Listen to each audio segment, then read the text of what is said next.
Yes, good morning, good afternoon, and good evening sa nasulok ng daigdig. Ang pag-usapan natin ang mga nangyayari sa Senado na nagbabalasan, naglaban-laban. Anyway, that's part of their job na magkaroon sila ng debate alin bang tama at mali. So, that is normal, normal sa usapin.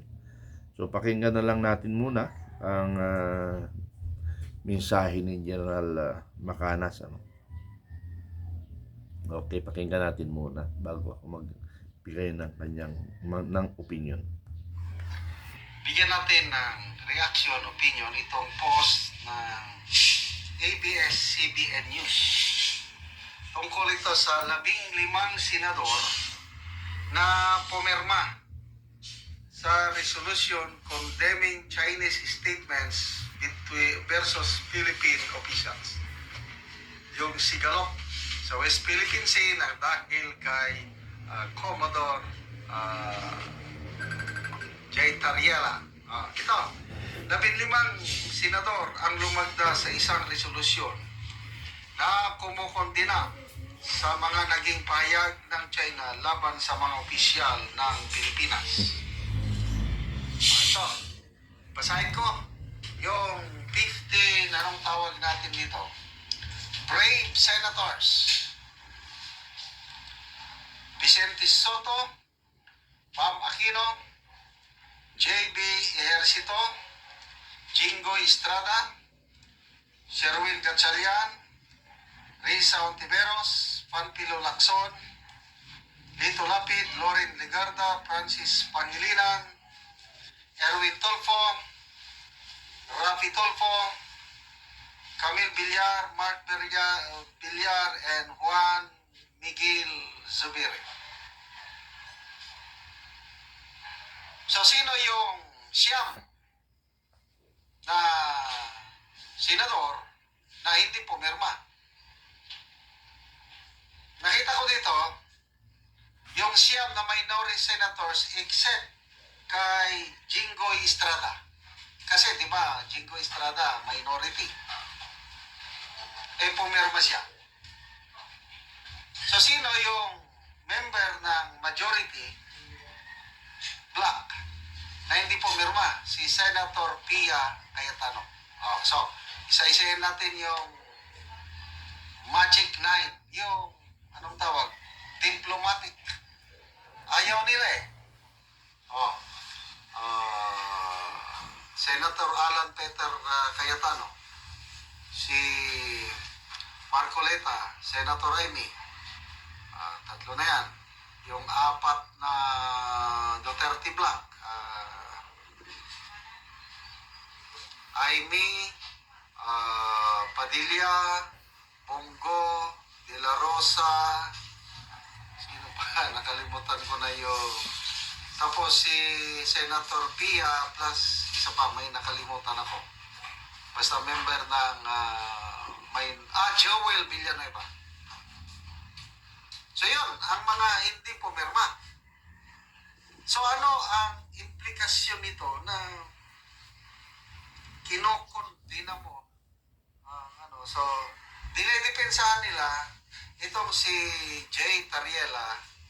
J, tama ba? J ba ang pangalan ni Tariela? Dahil freedom of speech daw yung ginawa ni Tariela. Yung ginawa niyang katatawanan yung mukha ng Chinese president. Diyan nagsimula ang lahat. Dati naman may alitan sa relasyon. Kailang ito na yung pinaka-grabe ngayon. Di ba mapansin nyo, medyo humupa yung relasyon. Nung una, kailan ba yun? Mga 2 years ago? Yung hindi na tayo payagan ng Chinese forces na mag-resupply doon sa BRP Sierra Madre. Na to a point na naputulan ng daliri yung isang sailor natin dahil binangga ng Yan ang yung binobomba na tayo ng mga water cannon, linelaser na. Yan ang kainitan.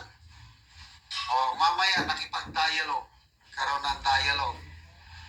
Nagkasundo. Hindi natin alam yung pinagkasunduan.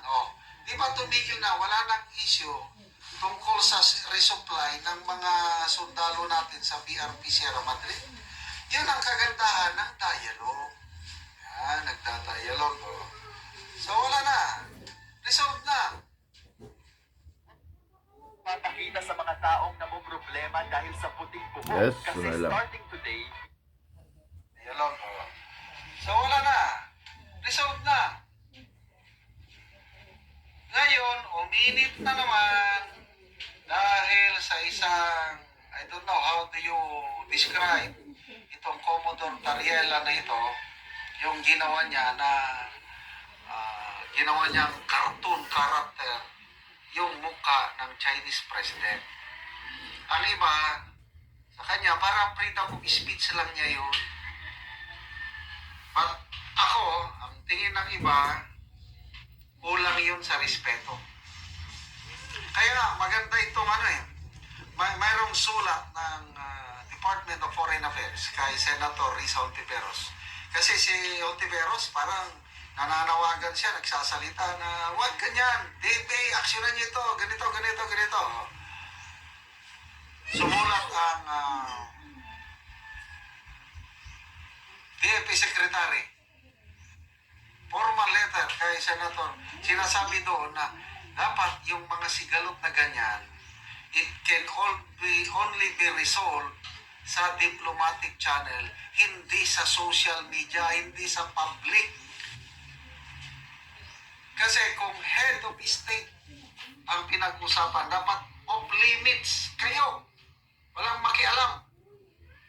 Trabaho namin ito, sabi ng DFA. Kasi ang amin, ang national interest ang tinitingnan namin. Ano yung national interest?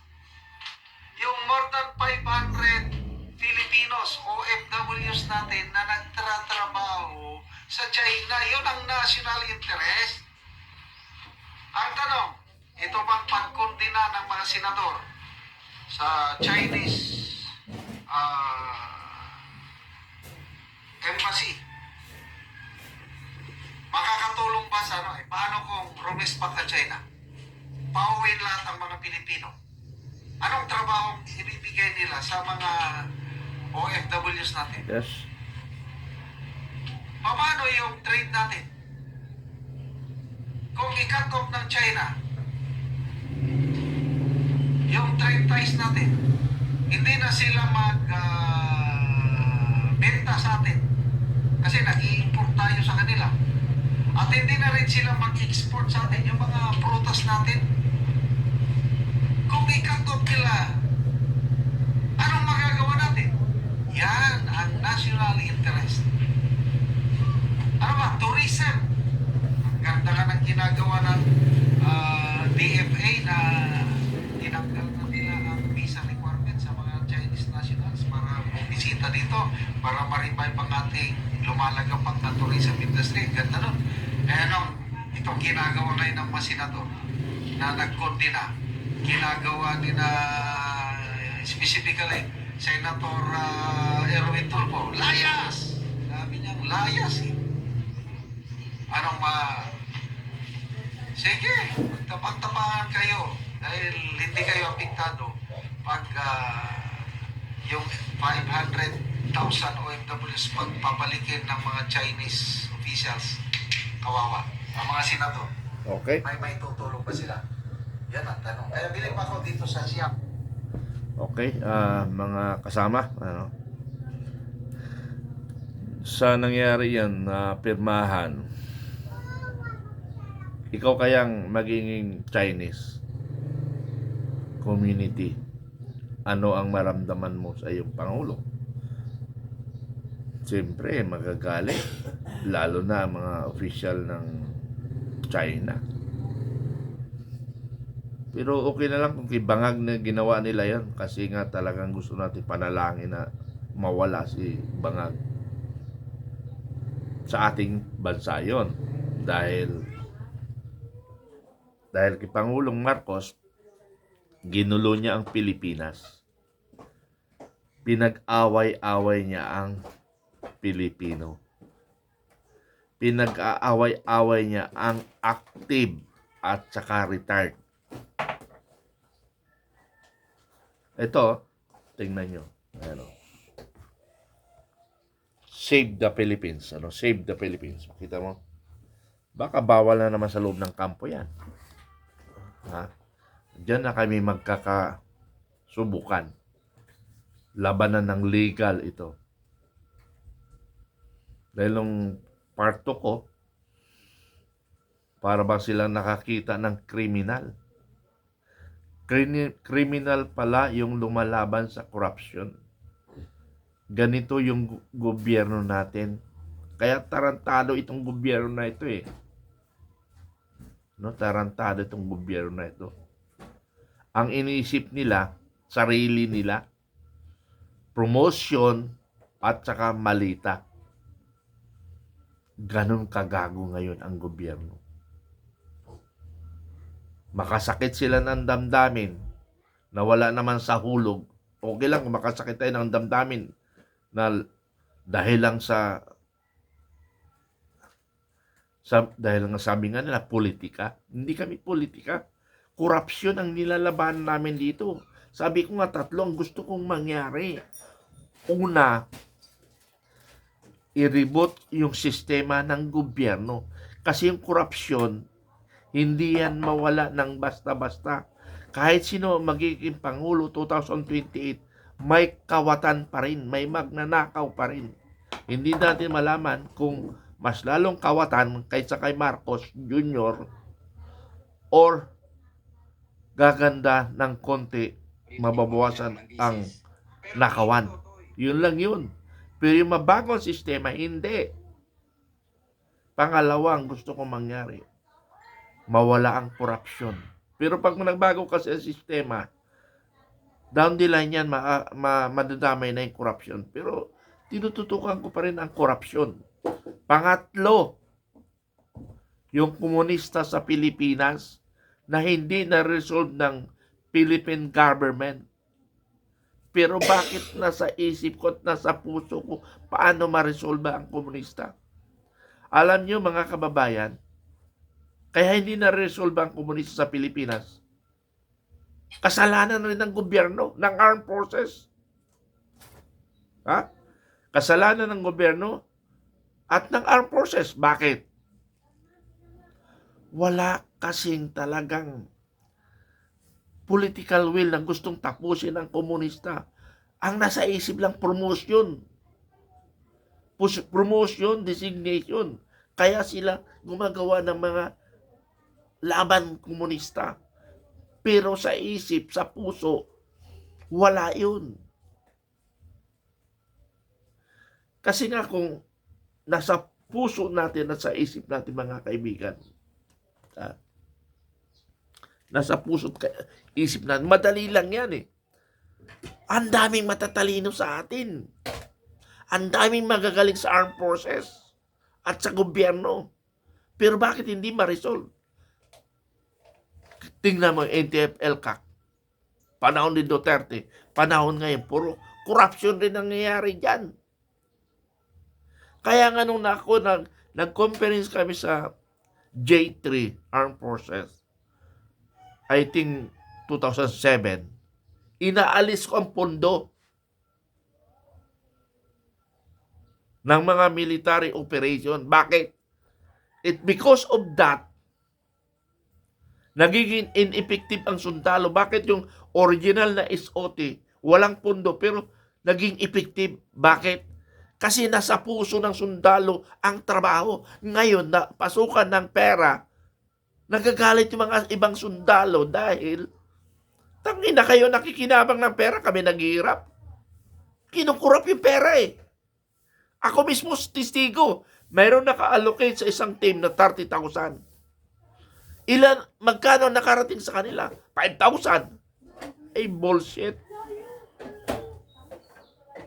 Ha? 30,000 ha?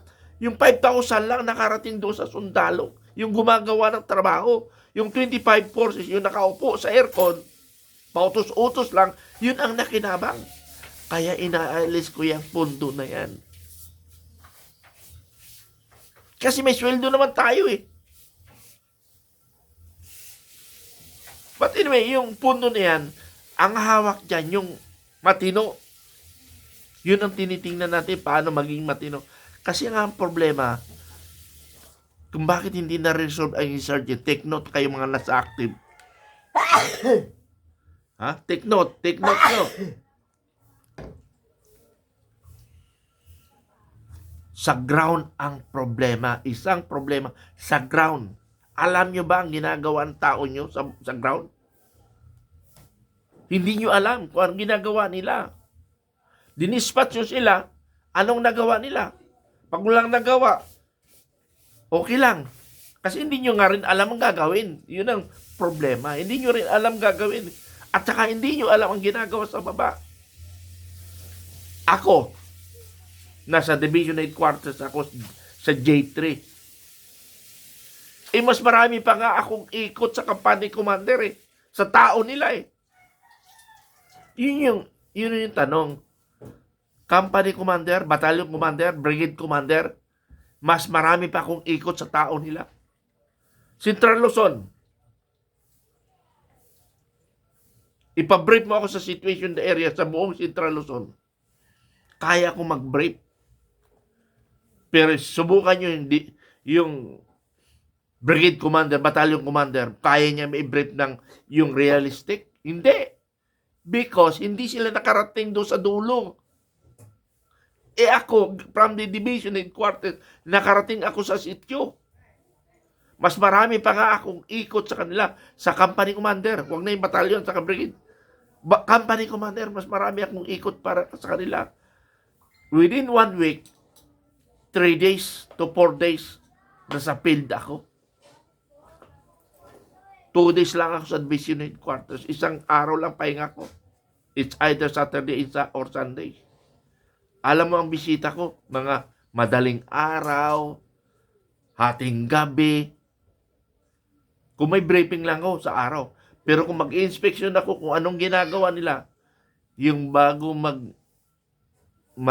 gabi at madaling araw, kung anong ginagawa nila. So, nakapasok sa isip ng mga sundalo, ito si Sir Mitran. Bibiglain na lang tayo. Kaya lagi silang alert. So, na-inculcate na sa utak nila na trabaho lang tayo. Ha? So, yun lang, maraming kaibigan. Maraming salamat. Ha? So, isang dahilan sa ground. Pangalawa, yung nasa taas, hindi alam ang gagawin because ang alam niya lang, gera. Ha? Ang alam lang na gera. The war of insurgency is a war of propaganda lang. Ha? War of propaganda. Ang gera ng insurgency, tandaan nyo yan. Panahon ni Digong, yung NTF-ELCAC, yung kika Eric, that is very effective. Kika Dr. Abadoy. Mayroong sa ground na psychological operation, mayroong sa national psychological operation. So nagsalubong yun, ineffective ngayon ng mga kalaban. Kaya matinding galit ng mga makakaliwa, sa komunista, mga makabayang black, kay Duterte. Yun yung galit nila. Kaya agreement nila sa Netherlands, kailangan by all means, madala si Duterte doon.